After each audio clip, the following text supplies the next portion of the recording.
with Emmanuel Wilkerson, and it was very impressive, the amount of community involvement that was high energy and extremely orderly and forward thinking.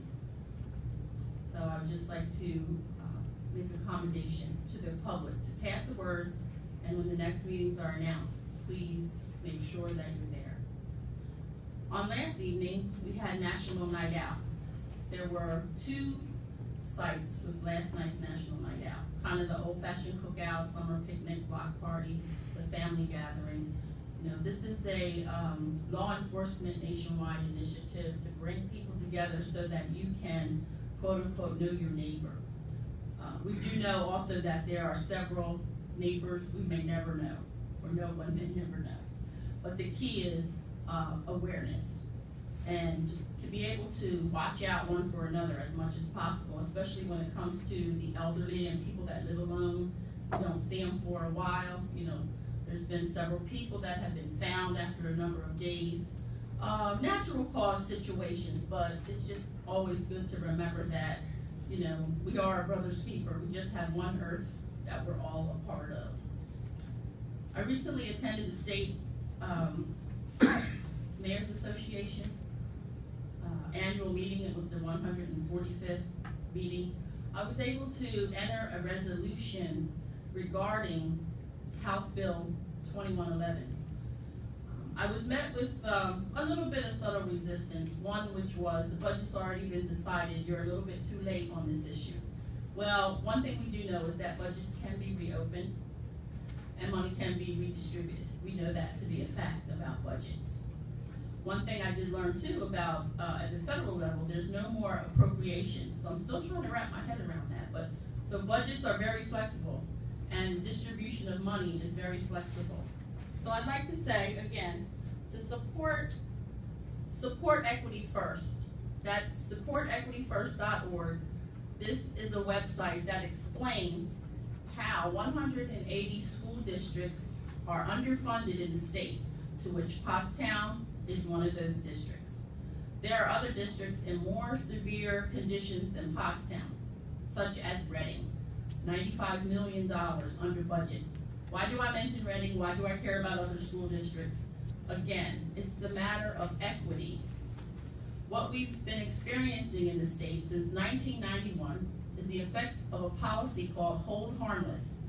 In 1991, Hold Harmless came into position, and Hold Harmless has been one of the things contributing to the deterioration and decline of funding equity that we see today. So there are 320 districts that are overfunded, and the total dollar amount for all underfunded districts is $937 million. How can we stop the bleeding?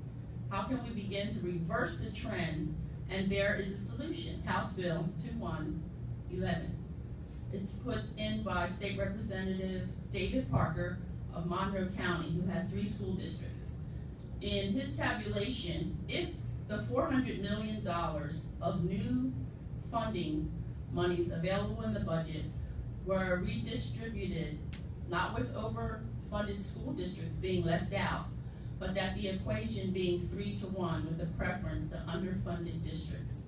In 6 years, there could be a turnaround, and this could result in a substantial improvement of property values and basis for economic redevelopment in impoverished areas. Our school district particularly stands to be under by between 11 to 19 million. It's the latest figures I've been given. We deserve that money, of course, but the system needs to be adjusted, and people should be aware that not only is this is not a partisan issue.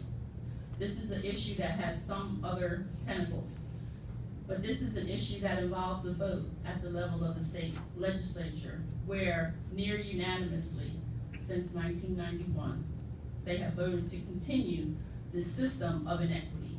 So I'm asking you to look at the website, supportequityfirst.org. I'm asking you to call the numbers, email the individuals that have given some headway to this, and we have to realize that in order for this to happen, there would be a push of a Commonwealth vote. and a Commonwealth vote would be, that causes those districts who are overfunded to see the value of the leverage to the underfunded districts. And play fair. If not, you know, it seems that this has been a plan, and when I was on the school board, one of the second meetings I was at, it seemed that between unfunded mandates and other types of burdens that are imposed on local districts, that one day the state would take over certain districts, or they would be forced into certain types of configurations, such as I heard from Evan Brandt yesterday, that in Erie, they're thinking of just closing the school and sending them to the county. Is that right? Surrounding districts. Pardon me? Surrounding districts. So, you know, this could be a crisis yet in the making, and it could be averted. So we were talking about solutions Monday night. Here's the solution. Let's see what happens. Another issue at the state mayor's conference was the opiate crisis and the recent escalating amount of heroin deaths in all sectors of society in all places. And Congressman Ryan Costello followed up after I returned from the Mayor's Association to have a forum on this very same topic, to which southeastern Pennsylvania has been described as one of the places where you can get the most pure heroin in the northeast region of the country. So hopefully we can get appropriate funding for education, awareness, and interventions. I also learned that children have access to teenagers, visiting teenagers, when your cabinet has opiates in it, that they are actually stealing them from their parents and their friends are stealing them as well. But this was a new twist, that at real estate open houses, they're also finding that people are going into the cabinets and taking drugs that they're finding in the people's homes. So these are two areas where you can heighten your own protection of others for any type of opiate drug or drug that has any addictive potential. Another option is to bring it back here to the Pottstown Police Station, where we have a drug give back program. There is a huge box in the entry to the police station, and I'm just saying, if someone elderly passes away or they no longer need that med, or it's been subscribed to you and you're allergic to it, don't just keep it at home, because you just never know where it may end up. So this drug give back box that we have is accessible 24/7 inside the police station. And I'm just encouraging people to be aware that the solution to the opiate crisis is not to lock up every addict as a criminal. This was highly stressed by law enforcement and also the state, the person who's in charge of the Department of Drug and Alcohol. This is being looked at as a disease. It's being looked at as something, again, that's underfunded, and the money's been barreled and siphoned to other quadrants. So, you know, there's a real crisis out there, and it's everyone's responsibility. It's not just a thing that happens in urban areas. It happens among the wealthy as well. I also was able to attend the community launch for the Pottstown Trauma Informed Caring Community. And it's talking about adverse childhood experiences. And I'd like to read the 10 that were highlighted. Physical abuse, emotional abuse, sexual abuse, physical neglect, emotional neglect, family member with mental illness, witnessing domestic violence, parents with drug and alcohol addiction, one or more parent incarcerated, and parental separation or divorce. As the community moves forward in triaging, particularly the school district children and their family, I was able to make a recommendation, and this recommendation goes out to members of the spiritual community. And I'd just like to read this as another alternative, which may have a collateral arm to what's being done at the school district that can be supplemented through religious communities. Trauma affects every cell of the body, and it imprints a memory that cannot be removed by drug therapy. As a course of recent trainings as a minister, the understandings of removing these elements out of the human soul involves processes known as inner healing. These can be a feasible option, open to someone who's willing to be submitted to this biblical means of removing embedded trauma that does not involve drug therapy, and does cause reduction or removal of the associated behaviors that come along with all of the types of trauma that I mentioned and others.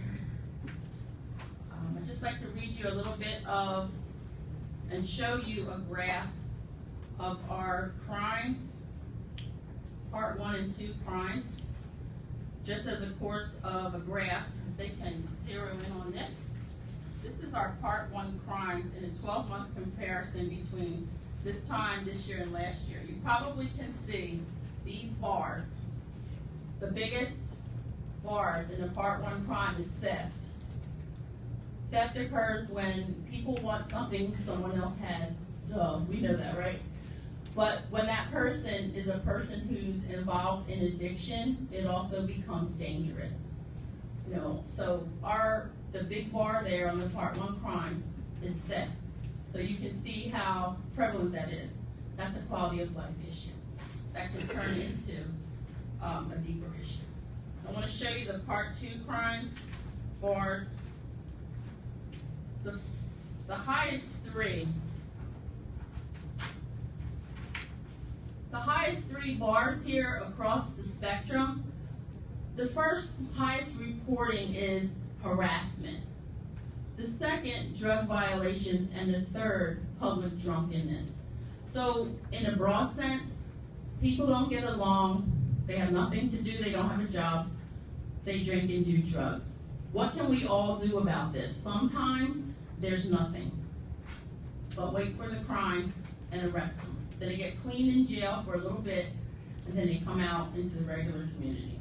So I'm just impressing upon everyone, again, especially people that are watching at home that never come to the meeting but are going to come to the Pottstown Talks meeting, and know indeed that they know people that are struggling in these areas. Direct them to help.